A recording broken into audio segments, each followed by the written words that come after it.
नमस्कार, मैं हूं अंकुर। आप देख रहे हैं सत्य हिंदी का न्यूज बुलेटिन। एक नजर डाल लेते हैं अब तक की खबरों पर।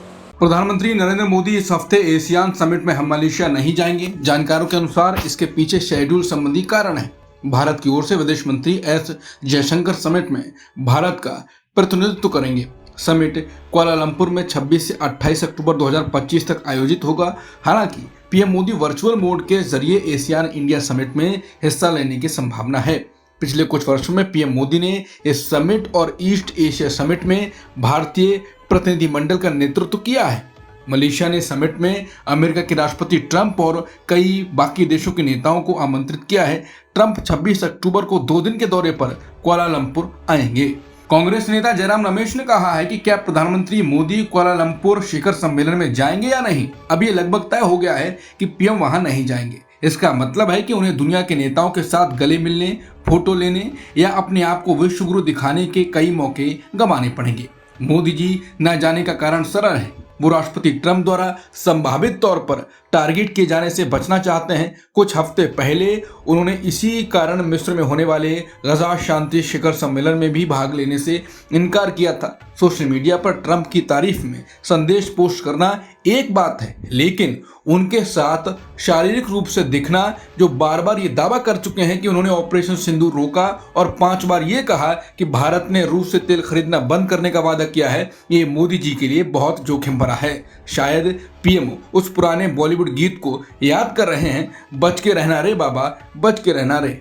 अमेरिकी राष्ट्रपति ट्रंप ने फिर दोहराया है कि भारत जल्द ही रूस से तेल खरीदना बंद कर देगा। ट्रंप ने दावा किया कि प्रधानमंत्री मोदी ने उन्हें भरोसा दिलाया है कि भारत इस साल के अंत तक रूस से तेल खरीद में भारी कमी करेगा। ये बयान तब आया जब ट्रंप ने बुधवार को रूस की 2 सबसे बड़ी तेल कंपनियों पर नए प्रतिबंध यानी सैंक्शंस लगाने का ऐलान किया।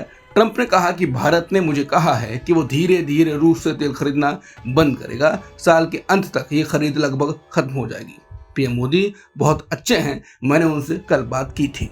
अमेरिका ने रूस पर तेज आर्थिक प्रहार किया है। अमेरिकी वित्त मंत्री स्कॉट बेसेंट ने रूस की 2 सबसे बड़ी तेल कंपनियों रोसनेफ्ट और लुकोइल पर नए प्रतिबंध लगाने की घोषणा की है। यह कदम उस समय उठाया गया है जब रूस यूक्रेन युद्ध खत्म करने की सारी कूटनीतिक कोशिशें नाकाम होती दिख रही हैं और यूक्रेन के राष्ट्रपति लगातार विदेशी सैन्य मदद की मांग कर रहे हैं। स्कॉट बेसेंट ने कहा कि अगर जरूरत पड़ी तो अमेरिका और बड़े कदम उठाने के लिए तैयार है।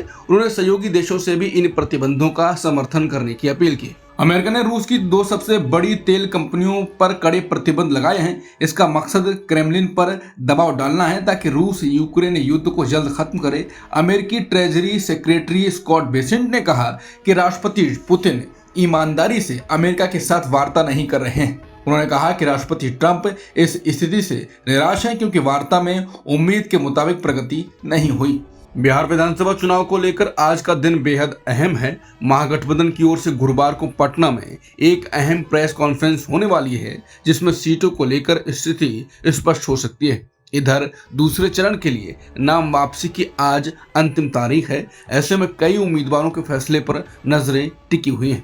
महागठबंधन की कोशिश है कि अंतिम समय तक कोऑर्डिनेशन बनाकर आंतरिक मतभेदों को खत्म किया जाए ताकि चुनाव में एकजुटता का संदेश दिया जा सके। पश्चिम बंगाल में विधानसभा चुनाव मार्च-अप्रैल 2026 में होने वाला है। ऐसे में चुनाव आयोग द्वारा प्रस्तावित स्पेशल इंटेंसिव रिवीजन यानी SIR की तैयारी जोर शोर से की जा रही है। मुख्यमंत्री और TMC supremo Mamata Banerjee SIR के खिलाफ मुखर रही हैं, लेकिन टीएमसी के विधायक और सांसद इसके लिए अपने क्षेत्र में तैयारियां तेज कर रहे हैं। पार्टी नेताओं ने अपने क्षेत्रों में कार्यकर्ताओं की बैठकें आयोजित की और उन्हें निर्देश दिए कि BLOs यानी ब्लॉक लेवल अधिकारी जब घर घर जाकर वोटर लिस्ट की जांच करें तो सुनिश्चित करें कि किसी का नाम हटाया ना जाए। कर्नाटक के आनंद में वोटर लिस्ट से सही वोटरों को हटाने के लिए हर फर्जी आवेदन पर 80 रुपए दिए गए।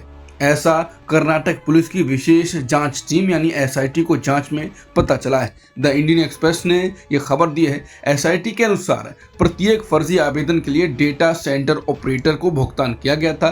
दिसंबर 2022 से फरवरी 2023 के बीच कुल 6018 ऐसे आवेदन चुनाव आयोग को दिए गए थे, जिससे कुल 4.8 लाख रुपए का भुगतान हुआ। यह खुलासा लोकसभा में विपक्ष के नेता राहुल गांधी द्वारा वोट चोरी के आरोपों के बीच आया है।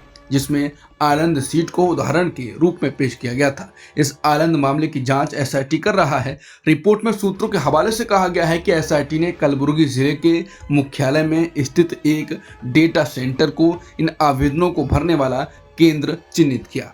फरवरी 2023 में ये मामला सामने आने के बाद स्थानीय पुलिस और सीआईडी साइबर अपराध इकाई द्वारा इसकी जांच की गई थी। 26 सितंबर को मामले की जांच अपने हाथ में लेने वाले एसआईटी की जांच में एक स्थानीय निवासी मोहम्मद अशफाक की संलिप्तता का संकेत मिला। जांच के अनुसार डेटा सेंटर का संचालन मोहम्मद अकरम और अशफाक द्वारा किया जा रहा था, जबकि अन्य लोग डेटा एंट्री ऑपरेटर थे। एसआईटी ने एक लैपटॉप बरामद किया है जिसका इस्तेमाल फर्जी आवेदन जमा करने के लिए किया गया था। एसआईटी अब इस बात की जांच कर रहा है कि भुगतान के लिए पैसा कहां से आया। जांच में यह भी खुलासा हुआ है कि मतदाता सूची में बदलाव के लिए चुनाव आयोग के पोर्टल पर आवेदन करने के लिए 75 मोबाइल नंबरों का इस्तेमाल किया गया। ये नंबर पोल्ट्री फार्म कर्मचारियों से लेकर पुलिस कर्मियों के रिश्तेदारों तक थे। भारत का चुनाव आयोग देश भर में वोटर लिस्ट की बड़ी जांच और सुधार प्रक्रिया शुरू करने जा रहा है। बुधवार को आयोग ने सभी राज्यों के मुख्य निर्वाचन अधिकारियों के साथ बैठक की और तैयारियों का जायजा लिया। सूत्रों के मुताबिक यह अभियान नवंबर की शुरुआत से चरणबद्ध तरीके से शुरू होगा। सबसे पहले उन राज्यों में मतदाता सूची का स्पेशल इंटेंसिव रिवीजन यानी एसआईआर होगा जहां 2026 में विधानसभा चुनाव होने हैं, यानी असम, केरल, पुडुचेरी, तमिलनाडु और पश्चिम बंगाल जैसे राज्य पहले चरण में शामिल हो सकते हैं। हालांकि असम का मामला थोड़ा अलग है। दरअसल असम सरकार ने चुनाव आयोग को बताया है कि वो वोटर लिस्ट में सुधार नेशनल रजिस्टर ऑफ सिटीजन्स यानी एनआरसी की फाइनल लिस्ट आने के बाद ही करना चाहते हैं। असम देश का इकलौता राज्य है जहां एनआरसी की प्रक्रिया पहले से चल रही है, इसलिए आयोग ने अभी यह तय नहीं किया है कि असम को पहले चरण में शामिल किया जाएगा या नहीं। पंजाब में इस बार पराली जलाने के मामलों में 4 गुना तक कमी आई है। राज्य की पुलिस और प्रशासन की सख्त निगरानी का बड़ा असर दिखा है।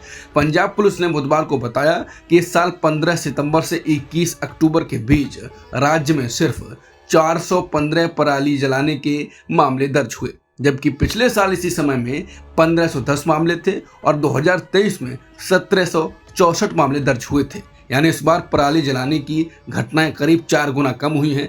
पुलिस ने कहा यह नतीजा लगातार निगरानी और सख्त कार्रवाई का परिणाम है। लद्दाख में अलग राज्य का दर्जा और छठी अनुसूची की मांग को लेकर जारी आंदोलन पर अब फिर से बातचीत शुरू हुई है।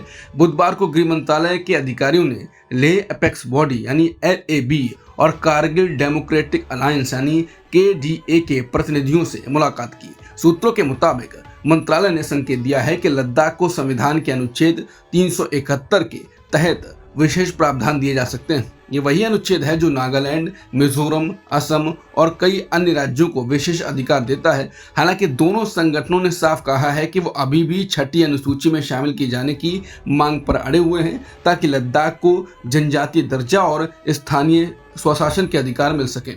इसके साथ ही उन्होंने सोनम वांगचुक और उन सभी प्रदर्शनकारियों की रिहाई की मांग दोहराई है जिन्हें पिछले महीने हुई हिंसा के बाद हिरासत में लिया गया था।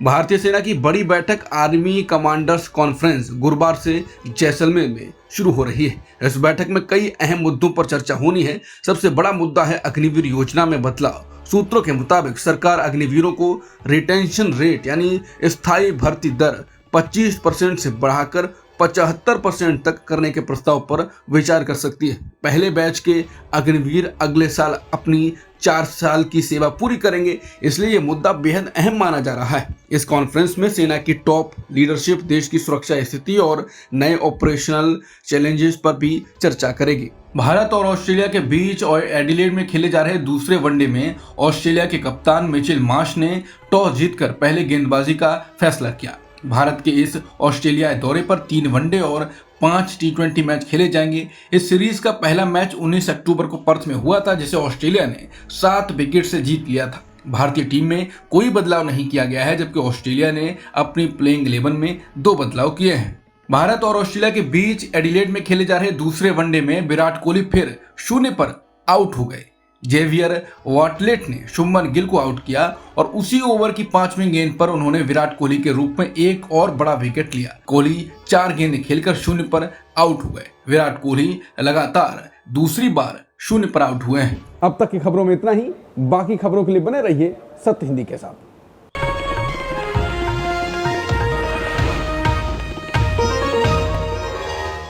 Copyright disclaimer under Section 107 of the Copyright Act 1976. Allowance is made for fair use for purposes such as criticism, comment, news reporting, scholarship, and research. Fair use is a use permitted by copyright statute that might otherwise be infringing.